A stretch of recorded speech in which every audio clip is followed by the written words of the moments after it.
হাওড়া পুরী বন্দে ভারত মাঝ রাস্তায় অসুস্থ হয়ে পড়েন বছর 57 এক যাত্রী। C2 কোচের এই যাত্রীকে বাঁচাতে সিপিআর প্রসেসের ব্যবহার করেন অন্যান্য সহযাত্রীরা।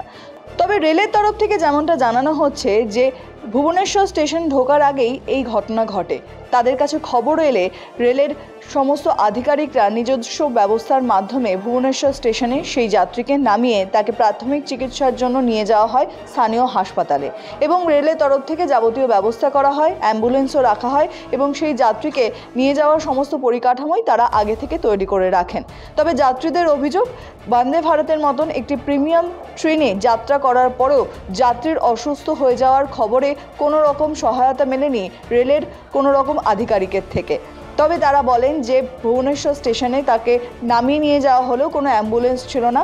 যাত্রীদের বক্তব্য অনুযায়ী সেই যাত্রীকে একটি সাধারণ গাড়ি করে নিয়ে যাওয়া হয়েছিল। তবে তার শারীরিক অবস্থা অনেকটাই অবনতি ঘটে, সেই কারণে দ্রুততার সঙ্গে তাকে সিপিআর সিস্টেমের মাধ্যমে তার হার্ট ব্লকেজ যাতে না হয় সেই ব্যবস্থা করেন সহযাত্রীদের তরফ থেকে। একাধিক অভিযোগ উঠেছে আগেও বন্দে ভারতের তরফে। তবে বন্দে ভারতের এই ধরনের ঘটনা আবারও যাত্রী পরিষেবায় এবং যাত্রীদের সুরক্ষার দিকে প্রশ্নচিহ্ন তুলছে। কারণ তাদের অভিযোগ, প্রাথমিক চিকিৎসার ব্যবস্থাটুকু যদি এরকম প্রিমিয়াম ট্রেনে না থাকে তাহলে পরে এত টাকার টিকিট কেটে তারা কিভাবে যাত্রা করবেন, সুরক্ষিতভাবে যাত্রা করবেন সেই নিয়েই প্রশ্ন উঠছে। কারণ নির্ধারিত সময়ের অনেক পরে ভুবনেশ্বর স্টেশনে প্রবেশ করে সেই ট্রেনটি। প্রায় 8 ঘন্টা থেকে 45 মিনিট সিগন্যালিংয়ে দাঁড়িয়ে থাকার অভিযোগও ওঠে যাত্রীদের তরফ থেকে।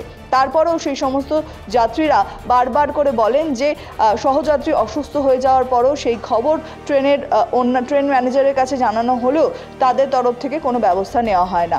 তবে একেবারেই ইস্ট কোস্ট রেলের তরফ থেকে জানানো হয়েছে যে সেই যাত্রীকে সমস্ত রকম ব্যবস্থার মাধ্যমে ভুবনেশ্বর স্টেশন থেকে চিকিৎসার জন্য হাসপাতালে ভর্তি করা হয়েছে।